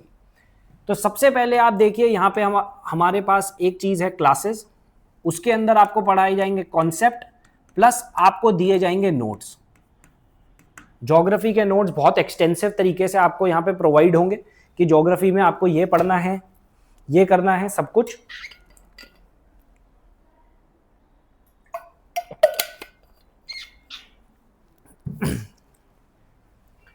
इसके बाद फिजिकल ज्योग्राफी के अंदर आपको एनसीईआरटी पढ़नी पड़ेगी। एनसीईआरटी आपको 11th प्लस 12th की पक्का पढ़नी पड़ेगी। ये बहुत ज्यादा मैंडेटरी है, क्योंकि स्टेटमेंट आयोग, यूपीएससी, यूकेपीसीएस, यूपीपीसीएस भी, ये सारे के सारे जो लोग हैं ये statement as it is NCERT में से उठाते हैं, कॉपी पेस्ट करके वहां पे रख देते हैं। अगर किसी ने एनसीईआरटी पढ़ी होती है कई बारी, मल्टीपल रीडिंग्स, 2 या 3 बारी इसको पढ़ना पड़ेगा, कम से कम नहीं तो 3 बारी पढ़ना पड़ेगा, तो आपको समझ में आ जाएगा कि ये स्टेटमेंट वहां से आई है, ये इससे रिलेटेड है, और आपके अगर कॉन्सेप्ट्स बहुत ज्यादा स्ट्रांग है तो भी हो जाएगा। ठीक है, इतनी चीज आपको पता होनी चाहिए। एक बुक आती है जीसी लियोंग नाम की एक बुक है, जीसी लियोंग जो है वो आप पढ़ सकते हो। कुछ टॉपिक्स जो क्लास के अंदर दिए जाएंगे आपको एज होमवर्क कि भाई वहां से जाके आप पढ़ लीजिए, थोड़ा बहुत ही पढ़ना होगा, ज्यादा नहीं होगा, मुश्किल से, वो बुक भी बहुत ज्यादा पतली है, तो आपको मुश्किल से पूरे साल में 40 पेजेस दिए जाएंगे आपको पढ़ने के लिए। आप वहां से देख लीजिए कि कुछ एक्स्ट्रा फैक्ट होगा तो आप कर लेंगे। ठीक है, क्लास के नोट्स हो गए, उसके अलावा कॉन्सेप्ट्स हो गए, कुछ आपको क्लासरूम का नोट्स होंगे वो दे दिए जाएंगे, और एनसीईआरटी पढ़ी जाएगी, सिंपल है। फिर आपको प्रीवियस ईयर क्वेश्चंस करने हैं, वही यूकेपीसीएस के क्वेश्चंस करने हैं, प्लस आपको यूपीपीसीएस के क्वेश्चंस करने हैं, और प्लस आपको थोड़े बहुत यूपीएससी के भी आप क्वेश्चंस इधर देख सकते हो। मैं बार बार और पीसीएस के और यूपीएससी के क्वेश्चंस क्यों कह रहा हूं यूकेपीसीएस की तैयारी में? इसलिए कह रहा हूं क्योंकि जो क्वेश्चंस हैं वो दूसरे पीसीएस को देख के, ज्यादातर यूपी पीसीएस को देख के भी बहुत सारे क्वेश्चंस उठा लिए जाते हैं। यूपीएससी को देख के अब यूके पीसीएस अपना थोड़ा सा ट्रेंड चेंज कर रहा है, वो थोड़ा सा एनालिटिकल हो रहा है, वो चीजों को फैक्ट से हटा के अब एनालिसिस करना चाह रहा है कि आपको समझ कितनी है, वो ये देखना चाह रहा है। तो अगर आप यहां से क्वेश्चंस को करके जाओगे, प्रीवियस ईयर क्वेश्चंस करके जाओगे, तो वहां पे पेपर में आप एकदम से, आपका शॉक एलिमेंट जो होगा वो कम होगा। आपको पता है कि वही ऐसा भी पूछ सकता है, भाई मैं तो यहाँ पे तैयारी कर कर आया हूं। ठीक है, तो तैयारी का एक और पार्ट है टेस्ट, जो तो पक्की चीज है, हर एक सैटरडे को टेस्ट होता है, हर एक सैटरडे को हमारे यहाँ पे टेस्ट होता है, वीकली बेसिस पे, कुछ मंथली बेसिस पे होते हैं, और फिर जब पेपर आ रहे होते हैं तो उससे पहले भी पूरे के पूरे टेस्ट जो हैं वो शुरू हो जाते हैं। उसके बाद अब भाई हम क्या देखते हैं, इंडियन के अंदर का खेल क्या है, आपको क्लासेस तो करनी ही पड़ेगी हर एक हाल के अंदर क्लासेस के अंदर आपको कॉन्सेप्ट्स दिए जाएंगे, प्लस आपको नोट्स दिए जाएंगे। नोट्स इंडियन ज्योग्राफी के बहुत ही बेहतरीन है, बहुत ही बेहतरीन तरीके से बनाए गए हैं, हर एक चीज को, हर एक सोर्स को एक जगह पे लाके रखने की कोशिश करी गई है, कई सारी चीजों को एक साथ लेकर आए हैं। जो जो मार्केट के अंदर बेस्ट सोर्स होंगे, बिना ये सोचे कि वो हमारी कोचिंग के हैं या नहीं है या जो भी है, हमने सब कुछ रिव्यू करा है, तब एक नोट बनाए हैं, क्योंकि ये एक ऐसा एरिया है जिसमें से सबसे ज्यादा क्वेश्चन पूछे जाते हैं ज्योग्राफी के एरिया में से, ज्योग्राफी सब्जेक्ट में से इंडियन ज्योग्राफी में सबसे ज्यादा क्वेश्चन पूछे जाएंगे। इसको लिया जाएगा। इसके साथ आप एनसीईआरटी को पढ़ेंगे ही। एनसीईआरटी जो इंडियन ज्योग्राफी की 8 से लेके शायद से 12 तक के बीच में थोड़ी थोड़ी है, मतलब मेरे ख्याल से 8th क्लास की जो बुक है, या 8th क्लास की बुक जो है इंडियन ज्योग्राफी की है, फिर 9th और 10th की भी, कुछ 9th और 10th की शायद से इंडियन ज्योग्राफी की है, वो डील करती है। फिर 11th के अंदर एक पार्ट इंडियन ज्योग्राफी को डील करता है, 2 किताबें हैं 11th के अंदर, 12th के अंदर भी ऐसे ही 2 किताबें हैं। तो उनमें से एक जो होगी वो इंडियन ज्योग्राफी की होगी या ह्यूमन ज्योग्राफी की होगी, वो भी आपको पढ़नी है, ठीक है।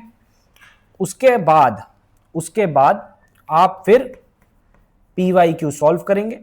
पीवाईक्यू के अंदर वही यूके पीसीएस को सॉल्व करेंगे, यूपी पीसीएस को सॉल्व करेंगे, आप यूपीएससी के प्रीवियस ईयर सॉल्व करेंगे, और फिर आप एक टेस्ट देंगे वीकली, या सब्जेक्ट जो भी टॉपिक वाइज टेस्ट होगा वो आप दे सकते हैं। फिर हम बात किसकी करते हैं, फिर हम बात करते हैं ह्यूमन ज्योग्राफी की। ह्यूमन ज्योग्राफी क्या बोलते हैं? ह्यूमन ज्योग्राफी मतलब मिनरल्स कहां कहां पर हैं, माइंस कहां कहां पर है, एनर्जी कहां कहां पर है, ट्रांसपोर्ट कहां कहां पर है, ठीक है, कम्युनिकेशन कहां कहां पर है। ये सारी की सारी जो चीजें हैं, ये सारी की सारी जो चीजें हैं वो ह्यूमन ज्योग्राफी के अंदर आ जाती हैं, कि ह्यूमन ज्योग्राफी इन सब चीजों के साथ डील करता रहता है, ठीक है। ये सारी की सारी चीजों के साथ डील करता रहता है ह्यूमन ज्योग्राफी। ह्यूमन ज्योग्राफी के अंदर भी क्लास के ऊपर, क्लासेस के अंदर दिया जाएगा मटेरियल। उसके साथ एनसीईआरटी के अंदर 11th, 12th, 9th में बहुत सारी चीजें दे रखी है। इसके अंदर आपको बहुत सारी चीजें ह्यूमन ज्योग्राफी की बता रखी हैं, ह्यूमन ज्योग्राफी के बारे में। इसके अलावा क्या होगा कि आपको एक शीट्स दे दी जाएंगी जिनके अंदर जो माइंस हैं, मिनरल्स हैं, इंपॉर्टेंट क्या हैं, आज के समय में एटॉमिक मिनरल्स के बारे में बात है, क्रिटिकल मिनरल्स के बारे में बात है, लिथियम के बारे में बात है, सीलिनियम के बारे में बात है, जो न्यूज़ में दिखाया जाता है, वो सब कुछ आपको यहाँ पे दे दिया जाएगा, ताकि आपको इधर उधर भागना ना पड़े, एक सोर्स के अंदर ही सब कुछ दे दिया गया हो, ठीक है। उसके बाद आप पीवाईक्यू से थोड़ा बहुत देख लीजिए, जो सबसे ज्यादा इंपॉर्टेंट है, क्योंकि ये एक ऐसे टॉपिक हैं जिसमें क्वेश्चंस बहुत ज्यादा रिपीट हैं ह्यूमन ज्योग्राफी के अंदर। वही आपको करना है, यूके का देखना है, यूपी का देखना है, आपको यूपीएससी का देखना है, बात खत्म करनी है, टेस्ट देना है, खत्म करना है, ठीक है,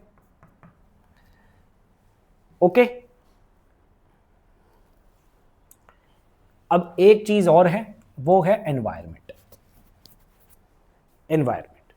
एनवायरमेंट के अंदर एक किताब आती है शंकर आईएएस, आसानी से मिल जाएगी, या फिर एक किताब है पीएमएफ आईएएस। ये किताब बहुत ज्यादा कॉम्प्लिकेटेड है और प्लस लेंदी है, तो अगर आपकी इच्छा हो तो आप ले लेना, वरना आपका काम इससे चल जाएगा। ये जो शंकर आईएएस की बुक है, इससे आपका काम चल जाएगा, बढ़िया किताब है। उसके बाद आप एनसीईआरटी को लीजिएगा, जो छोटी क्लासेस की हैं, 6th क्लास से लेकर 10th क्लास तक की एनवायरमेंट की एनसीईआरटीज आती हैं, उसको देख लीजिए। फिर आप एनसीईआरटी 11th के अंदर शायद से केमिस्ट्री के अंदर है, या 12th के अंदर केमिस्ट्री के अंदर है,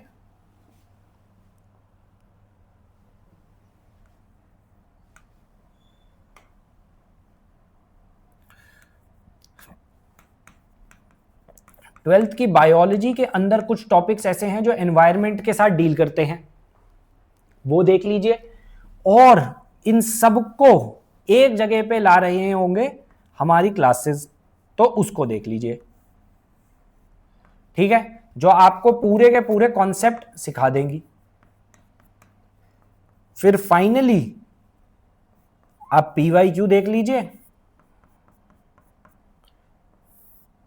इसमें आप सिर्फ यूके पीसीएस और यूपी पीसीएस देखिएगा, यूपीएससी मत देखिएगा, क्योंकि उसके जो पीवाईक्यू है वो बहुत ही ज्यादा डिफिकल्ट है, बहुत ही ज्यादा कॉन्सेप्चुअल है, बहुत ही ज्यादा डीप है। उतना ज्यादा यूके पीसीएस के लिए इंपॉर्टेंट नहीं है। आप बहुत सारा समय इस सब्जेक्ट को दे देंगे। यूपीएससी में तो ऐसी बात है कि वहां पे तो 20-25 क्वेश्चंस आते हैं एनवायरनमेंट में से, 100 में से, तो इसलिए उसकी इंपॉर्टेंस ज़्यादा है, तो डीप क्वेश्चन बनाते हैं। लेकिन यहाँ पे इतनी ज़्यादा इंपॉर्टेंस है नहीं, आप सिर्फ पीवाईक्यू देखिएगा और फिर आप टेस्ट लगाइएगा, बात खत्म। इससे ज़्यादा एनवायरनमेंट के अंदर इंपॉर्टेंस भी नहीं है। तो आप इस चीज़ को, चाहे वीडियो पॉज कर लीजिए और फिर नोट डाउन कर लीजिए, आप इसको नोट डाउन कर लो कि किस तरीके से हम ज्योग्राफी को डील करेंगे, किस तरीके से हम ज्योग्राफी को देखेंगे। ठीक है, देखिए इस वीडियो के अंदर, ये वीडियो लंबी हो रही है, इस वीडियो के अंदर मैं चाहता तो ये हूं कि आपको मेंस तक सब कुछ लेके जाऊं, लेकिन अभी मैं फोकस प्रीलिम्स के ऊपर कर रहा हूं। क्यों? क्योंकि प्रीलिम्स जो है इस समय पे हमारी प्रायोरिटी प्रीलिम्स होना चाहिए, क्योंकि पिछले कुछ सालों से, 4-5 सालों से हम ये देख रहे हैं कि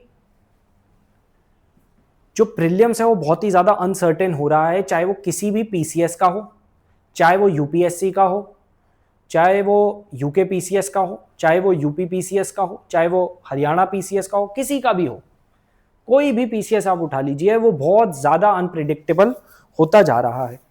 जब वो अनप्रिडिक्टेबल हो रहा है तो हमको इस स्टेज को पहले पार करना है, इस स्टेज के ऊपर हमें कंफर्मेशन चाहिए कि ये तो हम पार कर ही लेंगे। तो हमारा फोकस इस समय पे प्रीलिम्स के ऊपर ज़्यादा है। जो मेंस के ऊपर की चीज़ें हैं वो मैं और ऐड कर दूंगा, वैसे वो इससे ज़्यादा अलग नहीं है, इसी के ऊपर 1 या 2 और स्टेप्स होंगे और इसमें से कुछ स्टेप्स घट जाएंगे, तो बात वहीं की वहीं रह जाएगी कि इससे ऊपर थोड़े से घट जाएंगे, बराबरी पे आ जाएगा कि हमारे पास मेंस की तैयारी ऐसे होगी। ठीक है, आ जाए।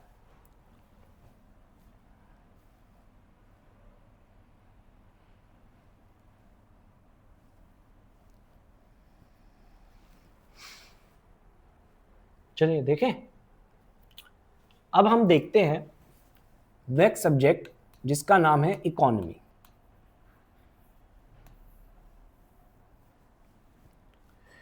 इकोनॉमी के अंदर आप ये देखिए कि 12-15 क्वेश्चन आ रहे हैं। ज़्यादातर क्वेश्चन मैक्रो एरिया से आते हैं, माइक्रो इकोनॉमी से नहीं आते हैं। माइक्रो इकोनॉमी नहीं आती है। माइक्रो इकोनॉमी का मतलब यह है कि घर की अर्थव्यवस्था किस तरीके से चलेगी, एक छोटे लेवल पे एक फैक्ट्री की अर्थव्यवस्था क्या क्या चीज़ों को देख के चलती है। इसके अंदर आपको ग्राफ्स नहीं आएंगे, ग्राफ्स नहीं आते हैं। ठीक है, आपको ग्राफ्स नहीं आते हैं। आपको जो इकोनॉमी की थोड़ी बहुत की टर्म्स होती है माइक्रो इकोनॉमी की, वो नहीं आती है। आपको मैक्रो इकोनॉमी की टर्म्स एक बारी के लिए पूछी जा सकती है, लेकिन माइक्रो इकोनॉमी की टर्म्स अभी तक नहीं पूछी गई है, मतलब लगभग नहीं पूछी गई है। ठीक है, तो आप मैक्रो इकोनॉमी के अंदर ये देखिए कि इसका नेचर है ये कि ये फैक्ट बेस्ड है। यहां पे फैक्ट पूछा जाता है, कॉन्सेप्ट जो है वो थोड़ा कम है। कॉन्सेप्ट यूपीएससी के अंदर है, लेकिन फैक्ट जो है वो यूके पीसीएस के अंदर बहुत ज्यादा पूछा जाता है। फैक्ट का मतलब यह है कि वो आपसे डायरेक्टली पूछ लेगा कि इस वाली स्कीम के लिए कितना बजट दिया गया है। 6,000 करोड़ दिया गया है, 7,000 करोड़ रुपए दिया गया है, 8,000 करोड़ रुपए दिया गया है, या 8,050 करोड़ रुपए दिया गया है। वो इतने आसपास भी ऑप्शंस बना सकता है, तो आपको एग्जैक्टली पता होना चाहिए कि क्या फैक्ट है। ठीक है, पहली चीज तो ये। दूसरी चीज, इसको बनाएंगे कैसे। सबसे पहले जो क्लासेस हैं उसके अंदर आपको ये बता देंगे कि कॉन्सेप्ट क्या है, कि कौन सी टर्म का मतलब क्या है। ये बताया जाएगा कि आपको बजट का मतलब क्या है, आपको ये बताया जाएगा कि फिस्कल डेफिसिट का मतलब क्या है, प्राइमरी डेफिसिट का मतलब क्या है। ठीक है, आपको ये बताया जाएगा कि करंट अकाउंट डेफिसिट का मतलब क्या है। जब तक आपको इनका मतलब ही नहीं पता होगा, आप रट के भी क्या करोगे। अब वहां पे जाके आपसे पूछा जाएगा करंट अकाउंट डेफिसिट, आपको याद आ रहा होगा फिस्कल डेफिसिट, आप गलत मार्क कर दोगे। तो नहीं, आपको थोड़ा बहुत कॉन्सेप्ट बताया जाएगा, जितना रिक्वायर्ड होगा उतना बताया जाएगा, ताकि आप पे लोड भी ना बढ़े और आपका काम भी चल जाए, ठीक है। उसके बाद हम करेंगे इकोनॉमिक सर्वे इंडिया, जो सेंट्रल का इकोनॉमिक सर्वे है। जैसे इस साल का इकोनॉमिक सर्वे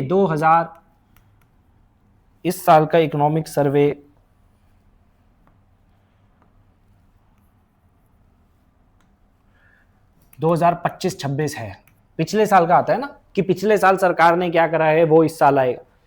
इस साल का बजट वो देखा जाएगा 2026-27 बहुत डिटेल के अंदर। इस साल की जो स्कीम्स हैं न्यू प्लस ओल्ड वो सारी देखी जाएगी। इसके अंदर ये देखा जाएगा कि स्कीम के बारे में हमको सब पता होना चाहिए, कब शुरू हुई है, कहाँ से शुरू हुई है, इसके अंदर कितना बजट दिया गया है, इसके अंदर कौन कौन से पार्ट हैं, इस स्कीम का मेजर मोटिव क्या है, इस स्कीम कौन से एरिया के ऊपर प्रभाव डाल चुकी है, इस स्कीम के अभी तक के अचीवमेंट्स क्या हैं, ये स्कीम कहाँ पे लैग कर गई है, इस स्कीम के क्या चीज़ें हैं, ये बंद हुई है या ये कम बंद होगी, ये सब कुछ बताया जाएगा, ठीक है।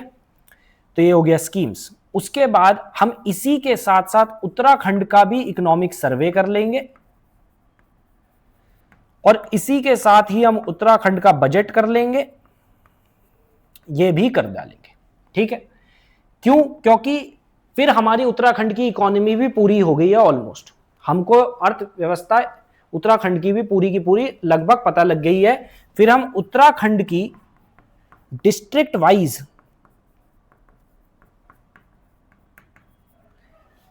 कुछ प्रोग्राम प्लस स्कीम्स देख लेंगे, जो जो मेजर स्कीम्स और प्रोग्राम्स हैं वो देख लेंगे और थोड़ी सी हम उत्तराखंड की इकोनॉमिक हिस्ट्री देख लेंगे।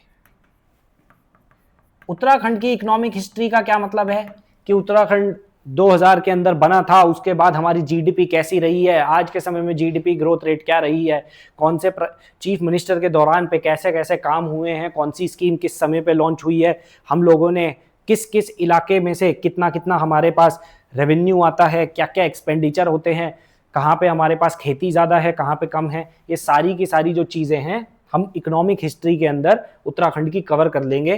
तो उत्तराखंड का भी कुछ पोर्शन यहाँ पे कवर होगा, तो हमारा इकोनॉमी पूरा का पूरा कवर हो जाएगा, हमारा इकोनॉमी पूरा का पूरा यहाँ पे कवर हो जाएगा, ठीक है। इसके अंदर आप PYQ को देख सकते हो, लेकिन PYQ के फैक्ट को आपको याद नहीं करना है, बस यहाँ पे आपको ट्रेंड्स देखने हैं यूके PCS के, सिर्फ और सिर्फ यूके PSC के आपको ट्रेंड्स देखने हैं और आपको कुछ नहीं देखना, आपको फैक्ट कम याद करने हैं, ठीक है। आपको फैक्ट कम याद करने हैं, आपको ट्रेंड्स देखना है कि वो कैसे पूछते हैं और फिर आपको टेस्ट देने हैं, दैट्स इट। आपकी इकोनॉमी पूरी की पूरी सॉर्टेड है, इससे ज़्यादा आपको इकोनॉमी में ज़्यादा कुछ पढ़ना नहीं है। इकोनॉमी बिल्कुल आपकी ठीक हो जाएगी, इकोनॉमी के अंदर आपको दिक्कत नहीं आएगी यहाँ पे, ठीक है। ओके, इसको नोट डाउन कर लीजिए। अब हम नेक्स्ट सब्जेक्ट पे चलते हैं जिसका नाम है जर्नल साइंस। नेक्स्ट सब्जेक्ट जिसका नाम है जर्नल साइंस।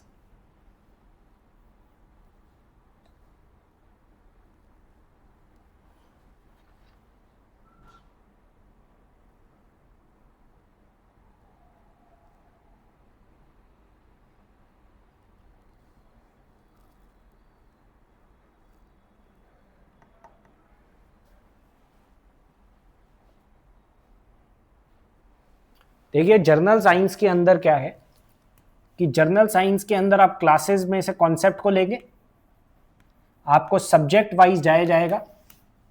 एक होगा फिजिक्स, एक होगा केमिस्ट्री, एक होगा बायोलॉजी और एक होगा करंट, ठीक है।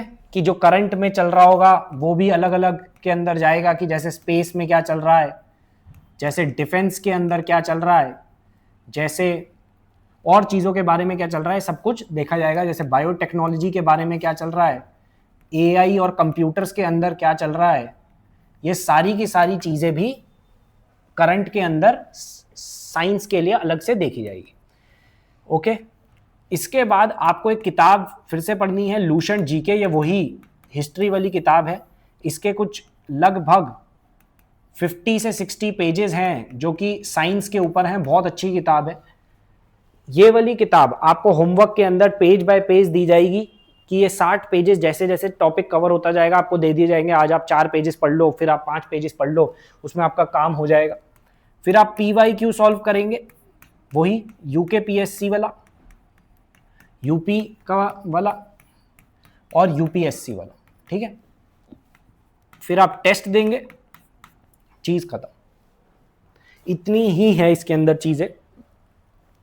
आप प्रीवियस ईयर देखेंगे तो आप देखेंगे कि ट्रेंड्स कितने ज्यादा रिपीटेड है, कि कुछ थीम्स हैं ऐसी जो बार बार आ रही है, जैसे विटामिन मिनरल्स, या फिर अपने पास डिजीजेज, उसमें से क्वेश्चन बहुत ज्यादा है। प्लांट के ऊपर क्वेश्चन जो है थोड़े से कम है, या फिर बॉडी पार्ट्स के ऊपर जो क्वेश्चन हैं वो ज्यादा हैं। बॉडी के जो सर्कुलेटरी मोशन है उसके ऊपर, ब्लड के ऊपर से क्वेश्चन बहुत ज्यादा हैं। तो ये सारी की सारी चीजें आपसे पूछी जाएगी, ठीक है। इतना तो ये आसान ही है, कोई बड़ी चीज नहीं। इसके बाद आप आ जाइए करंट पे। करंट अफेयर्स पे क्या है कि करंट अफेयर्स पे हमारी एक मॉड्यूल है जो डेली भी चलती है। डेली करंट अफेयर्स जो आज न्यूज में आया है नेशनल लेवल के ऊपर वो भी, और स्टेट लेवल के ऊपर वो भी। तो ये क्या है, नेशनल लेवल के ऊपर भी होता है और ये स्टेट लेवल के ऊपर भी होता है। उसके बाद आपकी एक वीकली, वो भी हम लॉन्च करते हैं, और फिर एक मंथली मैगजीन होती है जो हम लॉन्च करते हैं, ठीक है। फिर कुछ क्लासेस होती हैं जो इंपॉर्टेंट टॉपिक्स की हैं, वो भी बार बार ली जाती है, ठीक है। तो ये तो हो गया हमारे पास एक मॉड्यूल जिससे आपका ज्यादातर करंट अफेयर कंप्लीट हो जाएगा। फिर भी अगर आपको खुद अपने एंड पे पढ़ना है तो आप एक किताब पढ़ सकते हो जिसका नाम है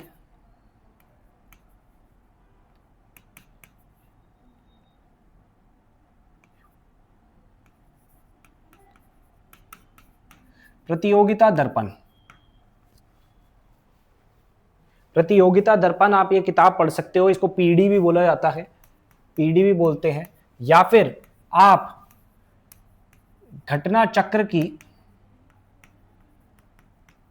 दृष्टि आई नाम की एक किताब आती है जो एग्जाम से 1 साल पहले का सारा करंट अफेयर एक जगह पे ला देती है। ये आप पढ़ लीजिए, ये दोनों आप पढ़ लीजिए, आपका लगभग 50-60% करंट अफेयर्स इसमें से ही आएगा, पक्का ही पक्का आएगा। एज इट इज जो कह रहा हूं, वैसे ये 60% में बहुत कम बोल रहा हूं, लगभग 80% क्वेश्चन इन दोनों में से ही आएंगे, प्रतियोगिता दर्पण और इसमें से। फिर तीसरी वाली जो चीज है, अगर आप और भी ज्यादा पढ़ना चाहते हो कि नहीं मेरे को तो और करंट अफेयर पढ़ना है, तो आप विजन IAS की एक मंथली आती है, वो फ्रीली अवेलेबल होती है। आप ऑनलाइन जाके उसे डाउनलोड कर लीजिए और वो आप मंथली पढ़ लीजिए। आपका मोर देन सफिशिएंट है, करंट अफेयर्स आपका पक्का कंप्लीट हो जाएगा। आपके करंट अफेयर्स के अंदर कुछ नहीं रहेगा, ठीक है। क्योंकि जो उत्तराखंड का करंट अफेयर्स होगा उसके बारे में तो हम आपको देंगे ही मटेरियल, ठीक है। और प्रतियोगिता दर्पण और घटना चक्र के अंदर जो फैक्ट होगा वो आ जाएगा, और विजन के अंदर क्या होगा कि जो एनालिसिस वाला पार्ट होगा वो आ जाएगा। तो आपका करंट अफेयर प्री का भी और मेंस का भी दोनों का दोनों बहुत अच्छे से कवर हो जाएगा, ठीक है। इसके बाद हम आगे चलते हैं।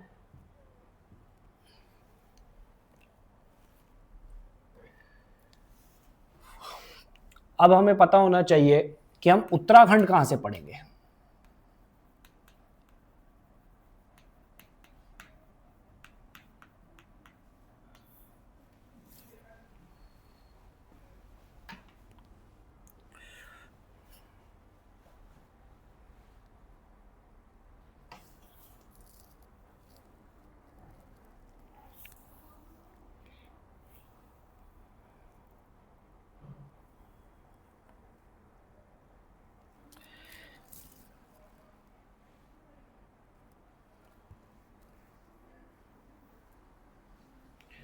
देखिए, उत्तराखंड में से 40 क्वेश्चंस बोले गए हैं। एक है इंग्लिश मीडियम के अंदर पढ़ाई जाएगी, और अगर हिंदी मीडियम के जो स्टूडेंट्स होंगे वो हिंदी में पढ़ेंगे, और जो इंग्लिश के स्टूडेंट्स होंगे वो इंग्लिश में पढ़ेंगे। दोनों को हमें देखना।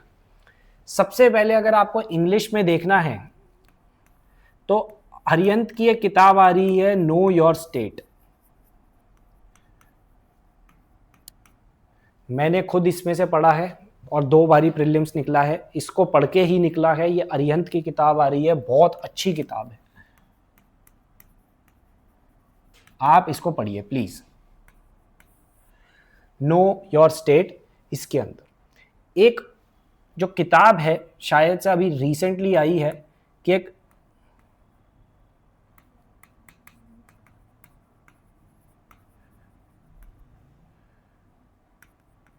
एक परीक्षा वाणी का ट्रांसलेशन हुआ है जो शायद से इंग्लिश के अंदर आया है। कुछ स्टूडेंट्स ने मेरे को बताया है, मैंने इस किताब को पर्सनली रेफर नहीं करा, लेकिन मैंने ऊपर वाली जो किताब है उसको रेफर करा है। मैंने ऊपर वाली किताब को रेफर करा है और I found it to be good, कि इसको आप यूज कर सकते हो। एक तीसरी किताब है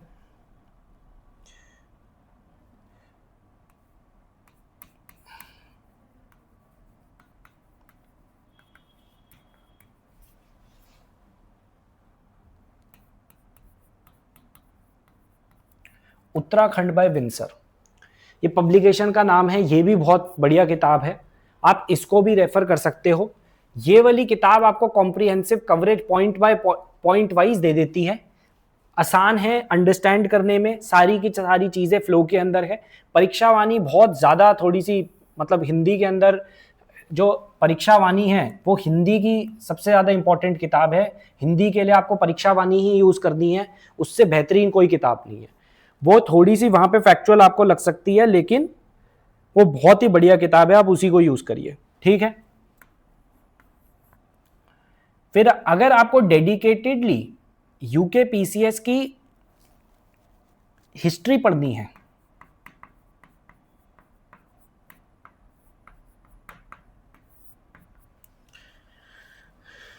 तो एक बुक आती है अ कंसाइज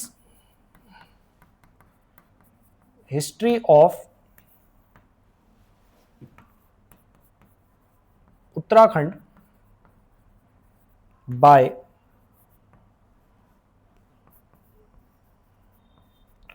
पवन पांडे।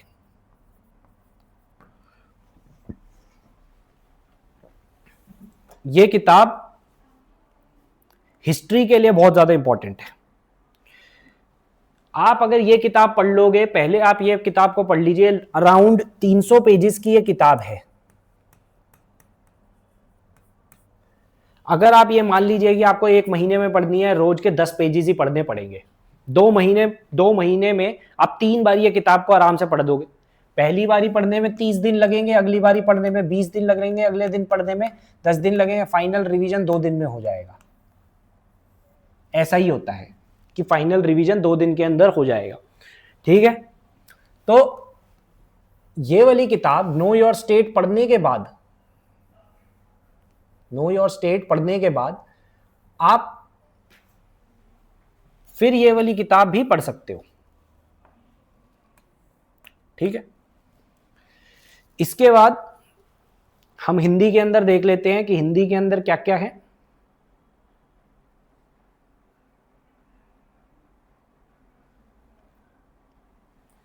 एक हिंदी के अंदर मैंने बता दिया है, परीक्षा वाणी तो पढ़नी ही है। देखिए जितनी भी किताबें मैंने और सब्जेक्ट्स के अंदर बताई हैं उनका जो ट्रांसलेशन है वो हिंदी और इंग्लिश दोनों के अंदर ही अवेलेबल है, आसानी से मार्केट के अंदर आपको मिल जाएगी, तो उसकी आप चिंता मत करिए। उत्तराखंड के अंदर थोड़ा सा दिक्कत होता है क्योंकि उत्तराखंड के अंदर हिंदी में तो कंटेंट मिल जाता है, इंग्लिश में थोड़ा डिफिकल्ट होता है, लेकिन ये किताब बहुत अच्छी है, इसको आप ले सकते हैं। उसके अलावा इंग्लिश के अंदर हमारी क्लासेस का मटेरियल तो आएगा ही, क्लासेस के नोट्स तो उसके अंदर पूरे के पूरे बुकलेट्स डेडिकेटेडली आएंगी ही आएंगी, subject wise. Uttarakhand economy, Uttarakhand geography, Uttarakhand environment, Uttarakhand polity, Uttarakhand history, उनके ऊपर की मॉड्यूल्स तो आपको कोर्स के अंदर मिलेंगी ही मिलेगी। उसके अलावा हिंदी के अंदर परीक्षा वाणी हो गया, एक सामान्य ज्ञान उत्तराखंड नाम की एक किताब है जो कि विंसर पब्लिकेशन की ही है, हिंदी के अंदर है। ये आप ले सकते हो, ठीक है। इसका पूरा नाम है परीक्षा वाणी उत्तराखंड, ठीक है। इतनी चीजें आप कर सकते हो। इन सारी चीजों को करने के बाद आपका जो प्रीलिम्स का GS1 का पेपर है वो पूरा का पूरा सिक्योर है। GS1 में आप आराम से कट ऑफ को क्लियर कर लीजिएगा, ठीक है।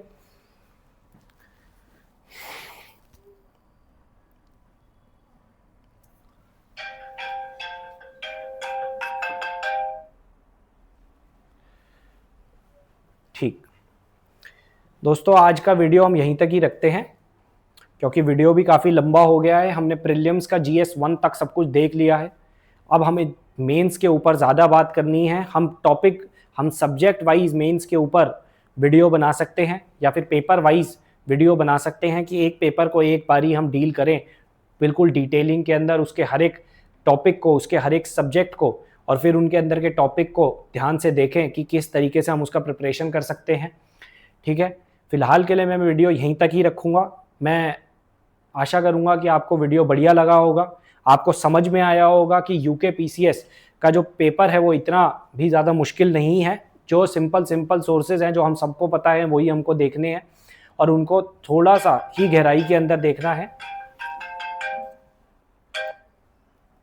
उसको हमको थोड़ा सा ही गहराई के अंदर देखना है। अगर हमने उतना भी कर लिया तो भी हमारा काफ़ी अच्छा काम बन जाएगा। पेपर के अंदर 150 सवाल आते हैं प्रीलिम्स के अंदर, और उनमें से हम आसानी से 100 से ऊपर सवाल कर सकते हैं अगर हमने अपनी तैयारी को सीरियसली करा है, ठीक है। और इस समय पे आपका मेन फोकस यही होना चाहिए, जैसे आयोग ने नोटिफिकेशन निकाल दिया है कि आप प्रीलिम्स की तैयारी के अंदर जुट जाइए।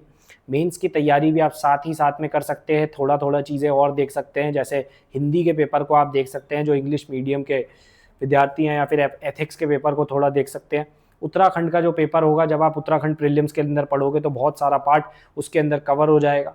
थोड़ा सा और एनालिटिकल पार्ट होगा आंसर राइटिंग का, उसके लिए हमको 3 से 4 महीने का जो समय मिलेगा उसके अंदर हम कैचअप कर सकते हैं। तो thank you for your time. I hope कि ये वीडियो आपके लिए यूज़फुल रहा होगा।